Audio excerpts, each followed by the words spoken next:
Okay, so I'm gonna do my first layer just for his skin, and it's just a base, so it just gets us started. I don't have to be too crazy precise because this is just a light color. Everything else around him, wherever his skin is a lot darker.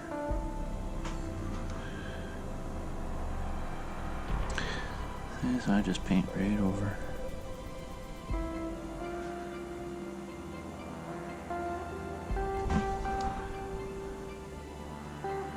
It's amazing how far Citadel paints stretch. Just a little tiny bit and you can cover so much area.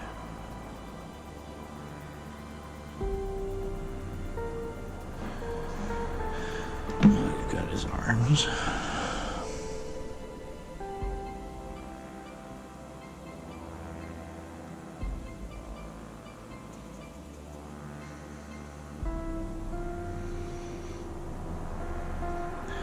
Again, I'm using those brushes I bought from Amazon.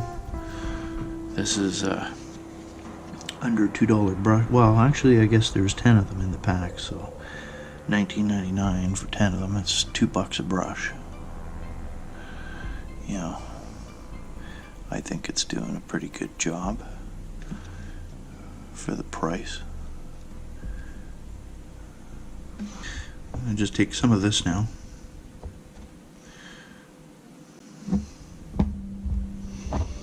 Close this up so it doesn't all dry out on me. And I'm gonna put it in my little homemade wet palette here. And let's just keep painting.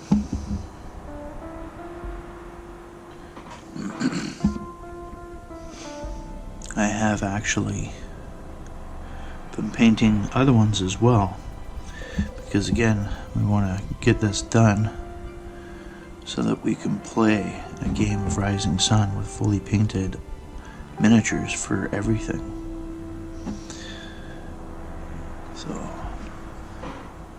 we gotta be quick, but I'm not gonna film everything or post everything, because just as it takes time to paint these little guys, it also takes time to edit and do all the work to make the video as well. It's not just recording it.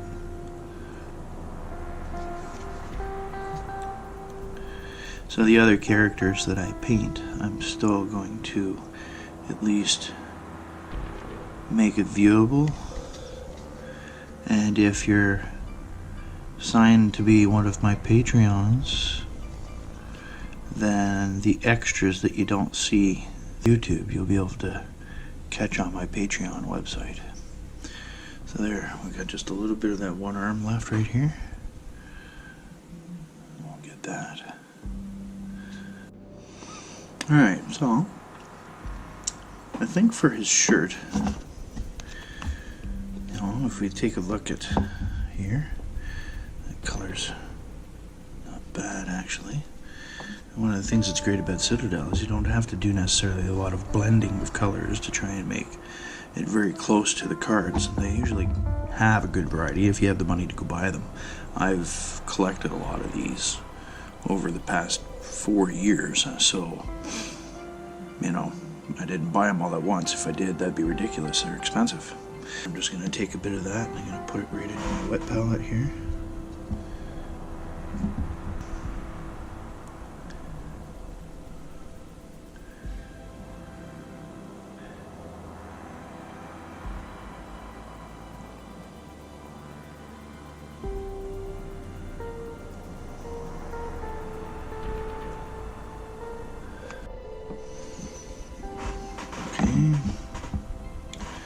A bit more here. So you notice the wet palette that I have there.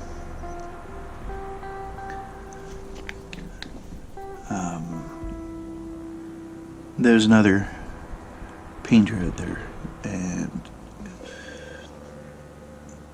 he knows his stuff, and you gotta check him out. He's got great ideas, and he's good at what he does. I don't think he knows that I've watched him. He probably doesn't even know my channel exists yet because it's still so new. But you want to check out Tabletop Minions. Tabletop Minions, that's where I got the idea for the wet palette. You know, and if you go online or you go down to a hobby store, you can buy actual wet palettes, but they're expensive to do essentially the exact same thing.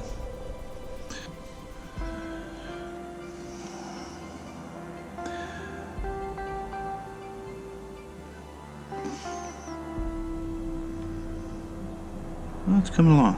I'm still really liking these paintbrushes. So far, I'm still only using the 0.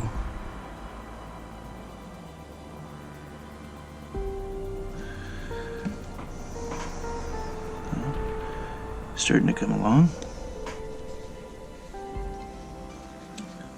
Get a bit on the other side here.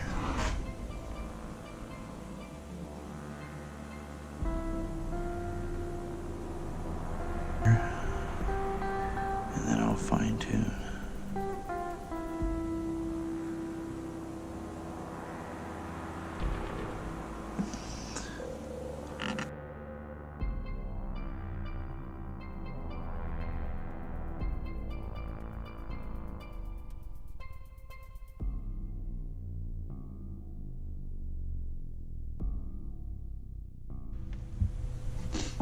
So I continued on and finished his jacket, and I did finish his staff as well. So I think we'll start with the pants next. They're kind of a weird, almost like clown pants, orange and blue.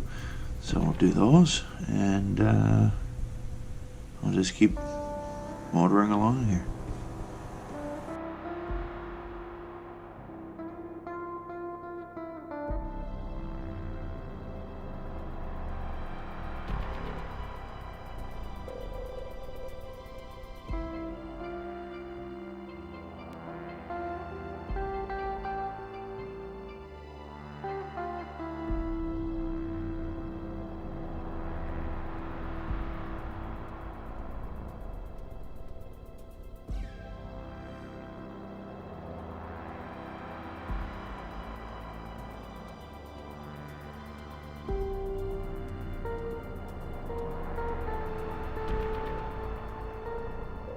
And again, this is all base coat. This is just getting the base colors down. And one of the best things about Citadel is that a lot of times, if you have the paint, if you have, like I've got quite a bit of different kinds here, you'll probably find something that matches pretty close to the pictures without having to do a whole lot of mixing.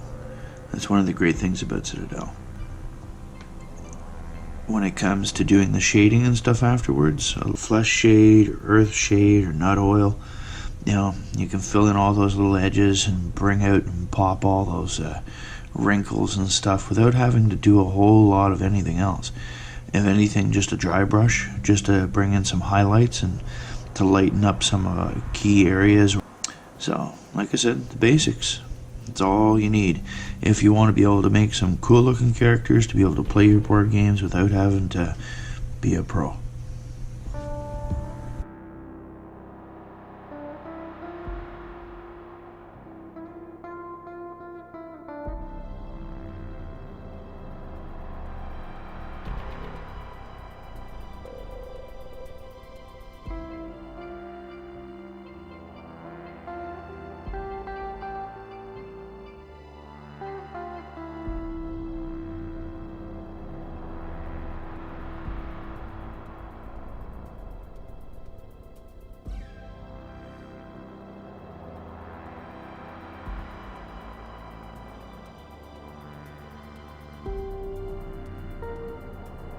Right, I went with a red at the back. You can't see in the picture what it is, but I figured with all the little bumps of pattern that's in this rug, I'll do that with a gold, and the gold and the red I think will just kind of pop and it'll look nice. So just a couple more things to do there, some touch-ups to do.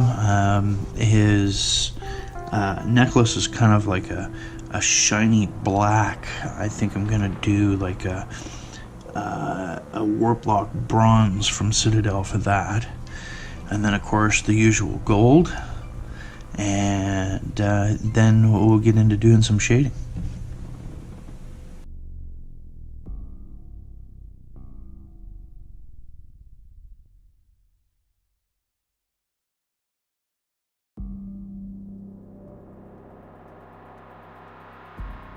Almost done.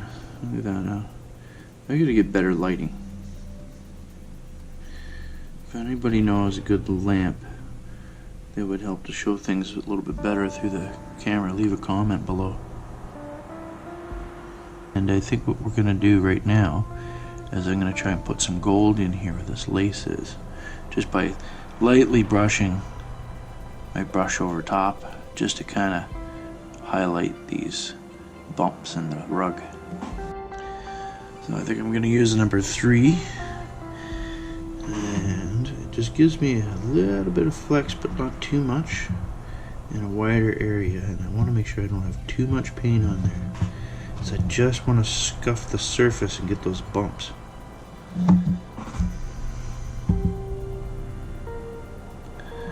Just like that.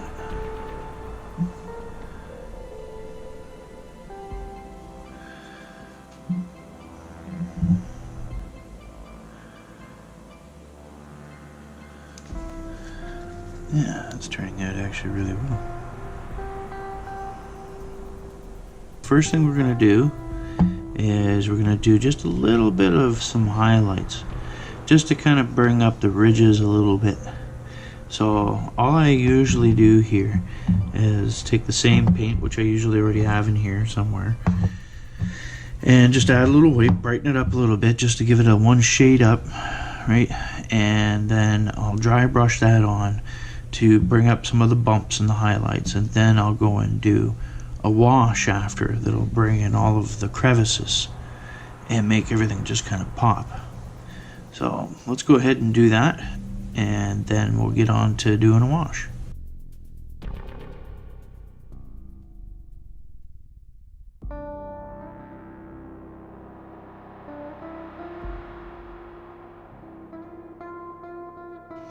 And now that we've gotten a little bit of highlighting done, we can see how we brought up the, you can see the darker spots and the lighter spots with the creases and stuff in the clothing. Right, now it's time to do a little bit of shading. Now, I like using Citadel's Earth Shade, Nut Oil, even the orange or Flesh Shade. You know, it's great stuff, but one thing I find that's really cool is using my airbrush instead of a brush to do my shading. It's just neat because it allows you to be able to push it around.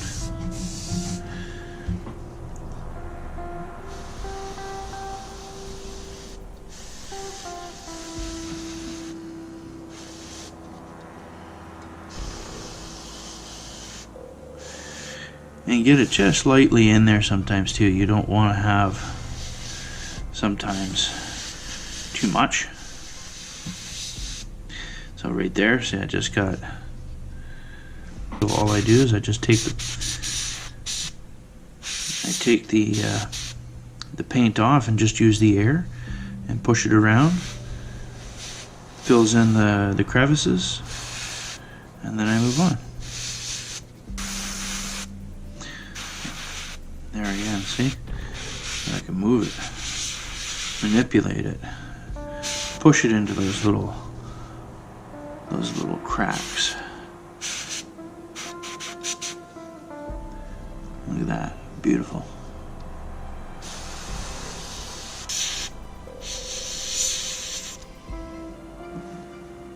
I think that looks beautiful.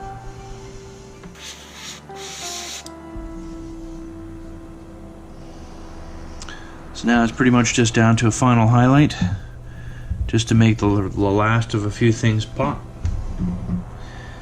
If you have an airbrush too, and you don't have one of these, I recommend getting one that's great, you know, just to dump the rest of your paint.